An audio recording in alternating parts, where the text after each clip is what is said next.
Hey on the Towners, I'm Frank Licari, and today I'm letting my appetite be our tour guide. And for good reason. The Palm Beaches takes the cake when it comes to quality handcrafted eats. We'll dine in the great outdoors with ingredients picked just before dinner and meet some great new friends while we're at it. Cheers, everybody. Cheers. And I'll hit the assembly line where they're keeping century-old chocolate-making traditions alive. Grab a fork or a spoon and join me on this foodie adventure as we go on the town in the Palm Beaches.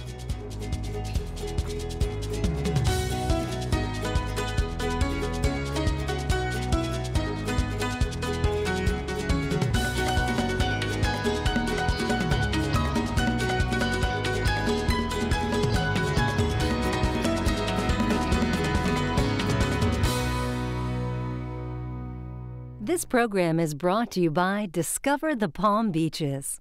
Visit thepalmbeaches.tv for more information.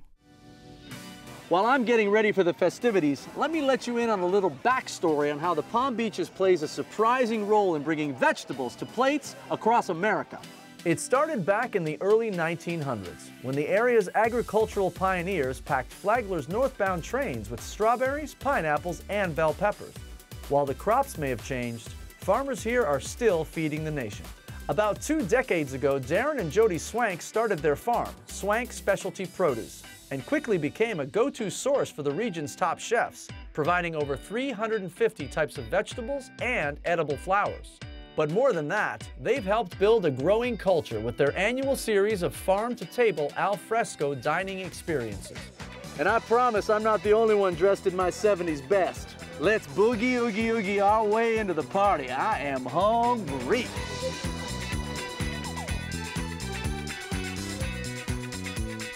Jody, I would not ever get dressed up like this for just anyone, and I would never put these pants on ever again, but I did it for you today because this place is awesome. Thank you. Explain to me how this came about. We are a hydroponic and sustainable farm growing some of the highest quality food for some of the greatest chefs. We started the farm to table movement 9 years ago with just one lunch, and today we have 18 events. We have 8 of them that are Sunday nights, and they're family style themed events. So tonight we're throwing back the 70s, right, an era which I grew up in, and sure, my disco is my favorite music. Can you dance to 70s music? Have you seen these hips? No. What do you mean? Look at this. Look at what's happening here. Tell me a little bit about how you style these and sort of the feel. Well, what we do is when we do our Sunday Swank table dinners, we bring the guests in to the farm and they're welcomed by a cocktail and a bite. Ladies, gentlemen, how are we? And then we move them down to a second station where each chef does a beautiful appetizer representing their restaurant with some bubbles or some sparkling So wine. tease them a little bit with what they're about to have. Yeah, That's very good, exactly. very good, yeah. It's hard to eat with all the hair. It gets in your mouth. And then Darren Swank gives them a hydroponic Q&A tour. Tours them around, tells them how it works. Yep. Is it possible to have hydroponic cheese? And then around 5:30, we seat them under our pole barn on long communal tables. It's all family style, 6 guests to a table. 75% of the ingredients come from this farm. You have to keep coming back again and again, and you have to come to the 70s party because Right. who doesn't want to go to a disco on a farm? Who wouldn't want to see this? Exactly. Right. We're looking for gentlemen in women's wear. That's right, in women's clothing. You're making Yes. people happy, right? Thank you. Yes, that's fantastic. what our mission is. Meeting groovy new people over a hot meal is just one of the ways food unites us all. But growing that food wouldn't be possible without the help of the humble honey bee. That powerhouse of a tiny insect pollinates our crops and keeps the food chain thriving. Steve Byers is one of a growing number of Florida beekeepers. We're open on the weekends. We call it honey pickup. So every weekend you've got strangers that come in? Well, not strangers anymore because they're friends. Yeah, we make friends with them. We make friends. And then we allow them in, yeah. That's very cool. So they come back here and they pick whatever bottles they want. So like people know you, you're the bee guy. So if I can't show up at your abode, right, where can I get it? You can buy it online. Okay, let's harvest some honey together. For you, Sure. You got Thank you, Steve. it. This is actually a Florida bee suit. It's breathable, and it's like putting on your old-fashioned pajamas. Oh, if the bee thing doesn't work out, we could actually do a little boy group, a little boy band before going in. Yes. Let's go. Show me the way. Let's go do it. All right. All right. We're gonna disarm a beehive. All right. Let's do this. Anybody ever ridden like this before? First time, right? Yeah, that's a first for sure. This is crazy. Right before a honey pickup, I'll harvest this. Now, I tell you, this is I'm awesome. as freaked out as a man can be right now. So let's look at the next frame. Wow, another great frame. That's yeah. now there's still some glistening honey here, so I might let them take some more time to finish creating the honey. This is the money frame right here. Yeah. This has got lots of honey. Just a little bit that they haven't started yet here, but we're going to make the best of this. Let's take some of this in and we can harvest it. Let's do that. Unless you have any more questions No, for the bees. I'm good. I think the bees and I have met. We are well acquainted, and we're all ready, good to go. All right. Well, did you trade email addresses? we're going to stay in touch from a distance. It's going to be a long distance relationship.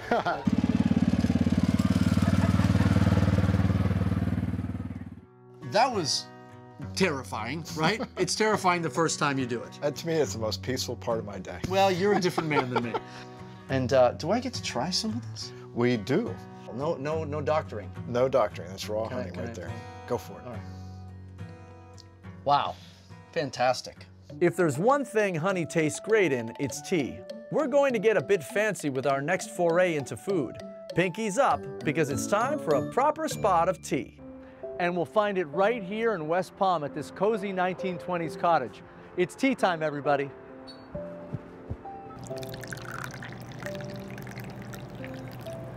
Audrey, I feel extremely civilized right now. I feel as though I've been transported into another time.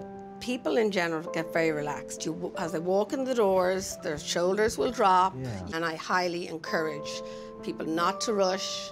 I recommend 2 hours. I will very rarely take a reservation for less than 2 hours for high tea. You know, everything is prepared especially for that guest who sits down. So you'll start off with pots of tea. My tea list has over 50 teas. Well, okay, I notice it has a little dress on. Yes. Whatever that little. It's a tea cozy. It's a tea cozy. It keeps the tea warm. Okay. When we make the tea, we do have to let it brew. We do have these little timers on the tables, which is a 3-minute timer, which will allow you to know when your tea should be ready. We are drinking pineapple coconut black tea. Okay. It is my signature tea. And that actually is really nice. Wow. Yes. Pineapple and coconut. Who would ever think of that? And it's perfect for Florida. It is perfect And for it's Florida. fabulous iced. So if you're going to the beach, pick up a gallon of this on the way. On the tower of food here. Sure. Do we start with the top? Traditionally, you would have the sandwiches on the bottom, your scones, and your desserts. However, Yes. I put the scones on the bottom because they're warm, and I'm encouraging you to go there first. Okay. So I'm going to serve you if that's okay. Oh, absolutely. You don't have to ask me twice. Serve away. All right. So you're going to cut it in half, lengthways. Like, Oh, yes, of course. Oh, that came apart Yes. a lot easier than I thought it would. I'm going to go with a little bit of cream. Okay. I'm going to do exactly yours. Okay. All right. Yep. Now, I'm a sucker for lemon and the tartness, so I do like a lot of lemon. Okay. And then we're going to do the strawberry preserve Yes. on top. Oh, Okay. all right. Yeah. Yeah, just Yeah. okay. Oh my God. Oh, it's so buttery. It is so buttery. Oh my goodness. Every day should start like that. Couples, dates, date nights. A lot of dates, a lot of mammies and me, daddy and daughter dates. Yes, a Families, lot. family a lot room? of families, a lot of grandmothers with granddaughters. It's a nice experience. It is a really nice experience. Experience is the word. If you're craving something a bit stronger than tea, the Cafecito window at the Havana restaurant is sure to pack a punch. And even better, it's open 24 hours a day. The incredible smells coming from this place. The food, the coffee, can you smell it? I can't wait to go inside and get a little taste of Cuba right here in the Palm Beaches. How am I doing? You're doing great. Right? I'm making all the right noises. There right? you go. gotta make the noise to grow. Maybe a little too much noise, but it's fine. Okay, well, hey, that's what I do, a lot of noise. You want to go home? I got the rest of the night. Yes, right? This is not going to be the best coffee you ever had, but it's going to be an attempt, okay? I'm doing the best I can. Look at that. It's a dessert. You had this before? Yeah. It's very good, right? Everything is good. How long have you been coming here? Oh God, years. This is the only place I get coffee. Did you get anything else? Well, what'd you get? Tostada. Oh. Tostada? Look at her throwing the Spanish at me. I'm Italian. Me too.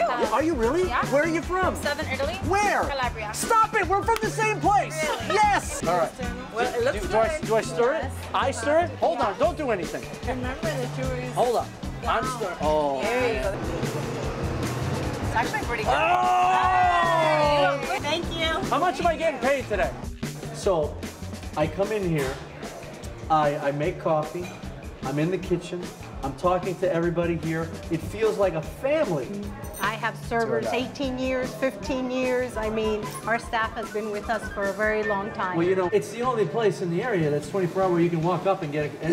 Yeah. And with a full menu. Right? At the window, different couples come in. You know, guy on this side, the other guy girl on that side. They meet. No. They got kids. The kids Stop are coming it. in. No. It's incredible. They met at your window? They come at the same time. Your window's like Cuban Tinder, right? Like that's your it. Cuban social media. Yeah. Oh, yeah. All right, what's your signature dish? Well, tell me what I'm looking Let me tell you, the roast pork, when you taste it, you cooked it yourself. Unbelievable. We fresh sour oranges, and we make our own mojo. All family recipes, right? Yes. Every one of them. Every one. And then you top it off with the same. With our homemade sangria. Everything made in house. Everything made in house. Everything's fresh. Oh, Let let me me get my cheers. fork out. Oh yes, let's get a little bit of this. Let's get a bit. Oh, you too. Yes. There you go, guys. Thank you so much for having us. This is great. My sweet tooth wants more sugar. Next up, we visit Hoffman's Chocolates, a chocolatier making Palm Beach County a little sweeter for over 4 decades. We're going behind the scenes on the chocolate production line. If I play my cards right, maybe they'll let me in on one of their secret recipes.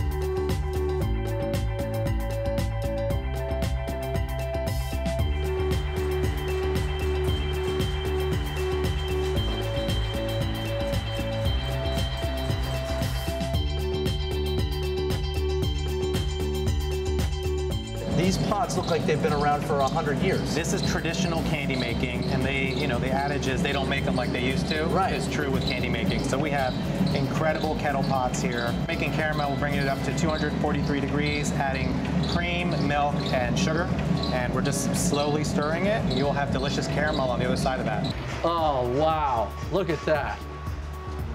Like a little bathtub of caramel. A pro tip, which we tell our guests when they walk in their store. A tip? People frequently eat sea salt caramel like this. Right. But you need to turn it over so the salt hits your tongue first. All right, where to? All right, offward to pretzels and enrobing. What's famous about our pretzels is that they're double enrobed. I noticed that. You give them a t-shirt of chocolate and then you throw the coat on. That's exactly right. Keeps them snugly warm, right? Once we get to the end and you take a bite, you'll see it's about 2/3 chocolate, 1/3 pretzel, which makes it really decadent. Now you can take a bite out of it. We sell probably 500,000 of these, if you can believe it. Wow. This is a lot of the custom stuff that we do. So we get a large custom order that might come in. Someone will say, I want my logo on those Oreos and I want 100,000 of them. Really? You can do that? Yeah. So I can put my name on that? You could put your face on that. My face? Anything you want. You made an Oreo better. Yep. You know how hard that is? You gotta get back to work. Got stuff to do? Now you do events throughout the year, correct? Yes. So tell me, I know there's a big one that comes around Christmas time. Tell me about that one. Winter Wonderland is our biggest event of the year. It's 125,000 LED lights. Mr. and Mrs. Claus make an appearance after Thanksgiving, and we give the community the opportunity to park for free, enter for free, and just tour the garden in the back. We're thrilled to be such an important part of Palm Beach County's history and tradition and future. Do I get a golden ticket on the way out? You will get chocolate and ice cream on the way out. I don't know about you, but I think chocolate pairs perfectly with wine. The Palm Beach Food and Wine Fest has become the go-to event for wine enthusiasts and local foodies. From poolside cookouts to rubbing elbows with your favorite food stars, the festival has become the place to see and be seen for the nation's top chefs. This year is the 13th annual Palm Beach Food and Wine Festival, and my husband David actually started it 13 years ago, and then I got involved about 9-10 years ago when he grew the festival to have more events. Now we're up to 19 events over 4 days throughout some of the most spectacular and kind of iconic locations in Palm Beach. You know, when you look at events like this, that you have at the Breakers, at the Four Seasons, you're on the beach, it's holiday time, these places are so lit up with just beauty. So this year we have, I believe, just over 50 chefs that we fly in from all over the country, and then we feature all of our local chefs as well. You know, every year the fun thing for me is having these new top caliber chefs into my kitchen and actually see what they're cooking and be able to work side by side with them. It's a really fun party. It's super boutique, so when you're in it, you're getting to know and meet everybody, and that's special. It's not just about wine and food, it's about people, it's about the area, it's about supporting local businesses. Trains a lot of cooks, trains your servers, they all motivate from it. So it plays a very important role to develop the food and wine scene of Palm Beach County. Just 10 years ago, there were just a few restaurants here. I mean, and really most of them were very fine dining. I feel that you're seeing a lot of more trendy kind of restaurants and concepts opening here that, you know, are mirrored after things that are happening in larger, you know, metropolitan cities like New York and Chicago and even Miami. There's a lot more culinary experiences that you can go to. And I think Palm Beach County is ready for it. With foodie culture on the rise in the Palm Beaches, many are leaving fine dining and white linen tablecloths behind for adventurous new flavors. A great example of that is here at Cholo Soy Cocina. They're serving up an updated version of Latin street food, and most days you'll find a Food Network champion rolling handmade tortillas in the kitchen. I can't wait to meet him.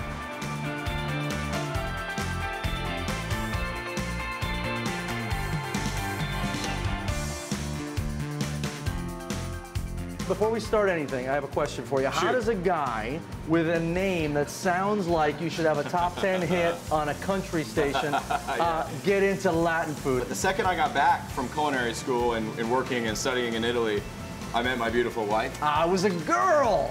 That's always how there it now, happened. right? Okay. And she's from Ecuador, so you know, I had to like drop the Italian, learn Spanish 100%. I'm gonna roll up my sleeves here. Yeah, roll them up. We're gonna make cholo sauce. Okay.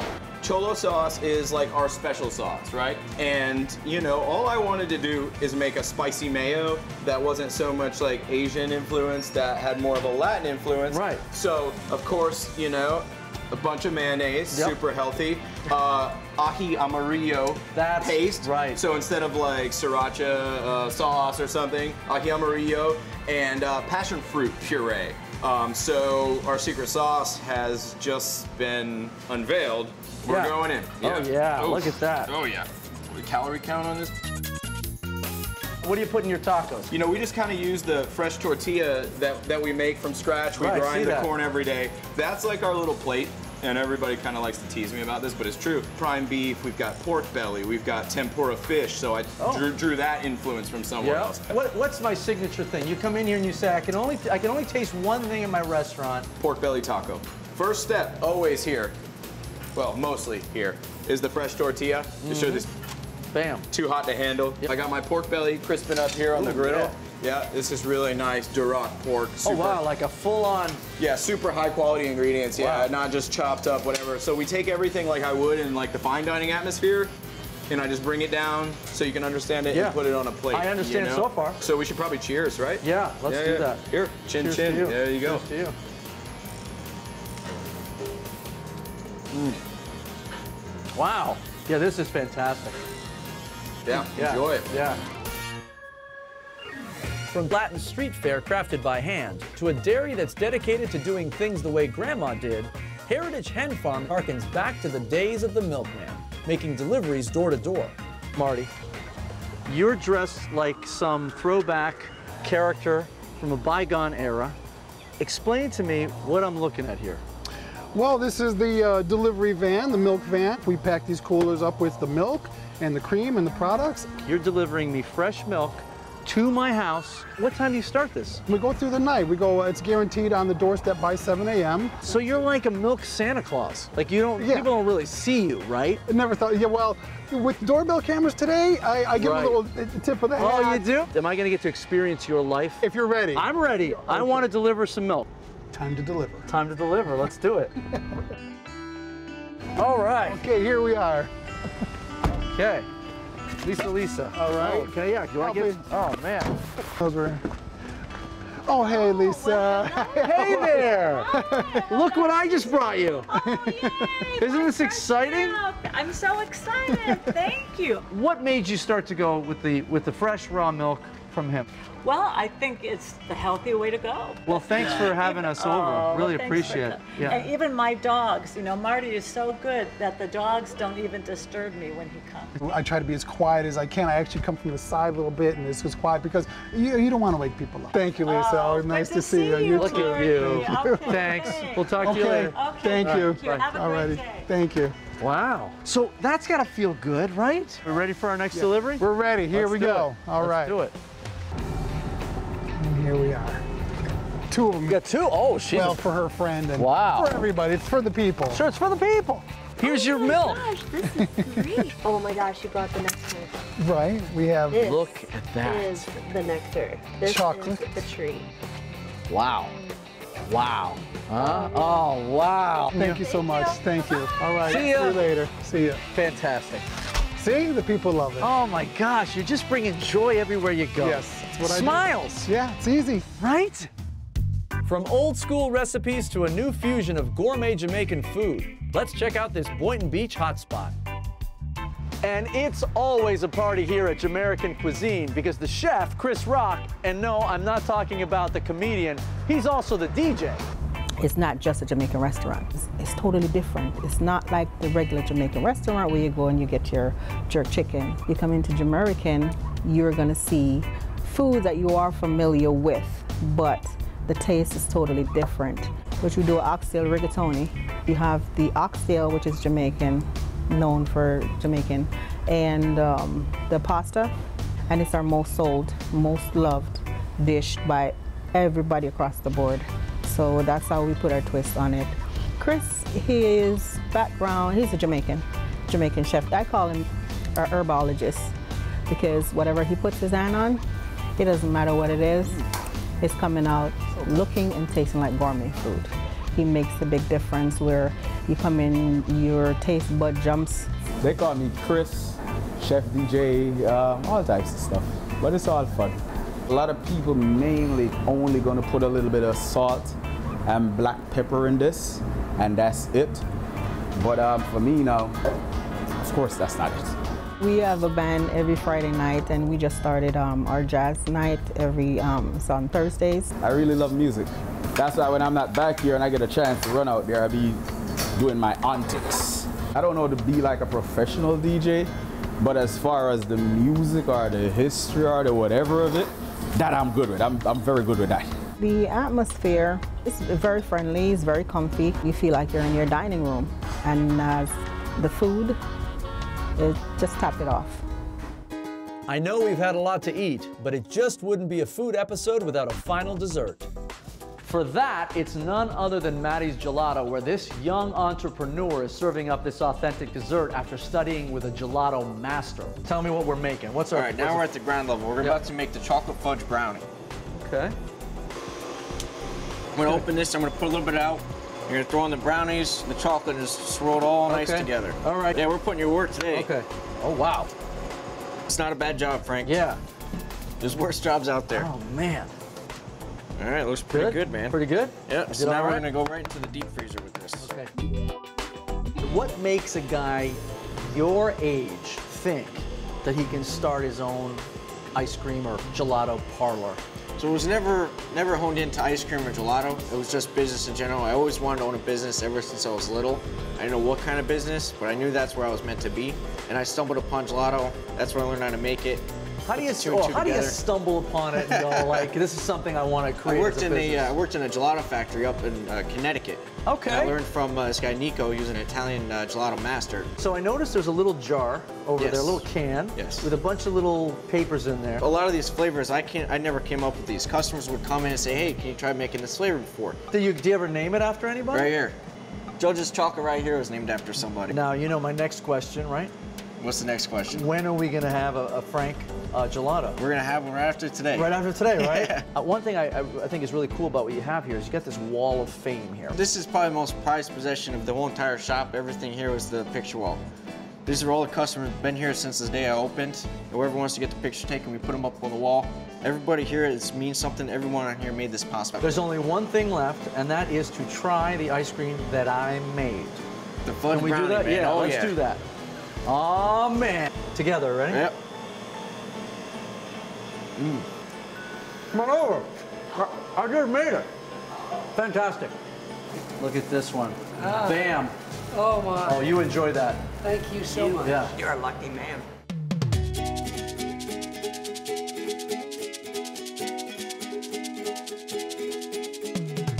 Today, we learned how to spot the best honey in the beehive, how to serve the classiest of high teas, and what it takes to keep a legacy of chocolate alive. We hope you'll venture out and enjoy all of the culinary delights that Palm Beach County has to offer. I'm Frank Licari. Be sure to join us the next time we go on the town in the Palm Beaches. Wow, you really just shake them off. Yeah. That's it. Yeah, that's that Taylor Swift song That's I was it. telling you Shake it about. off. Shake it off. This is unbelievable. You are a man among men. This program was brought to you by Discover the Palm Beaches. Visit thepalmbeaches.tv for more information.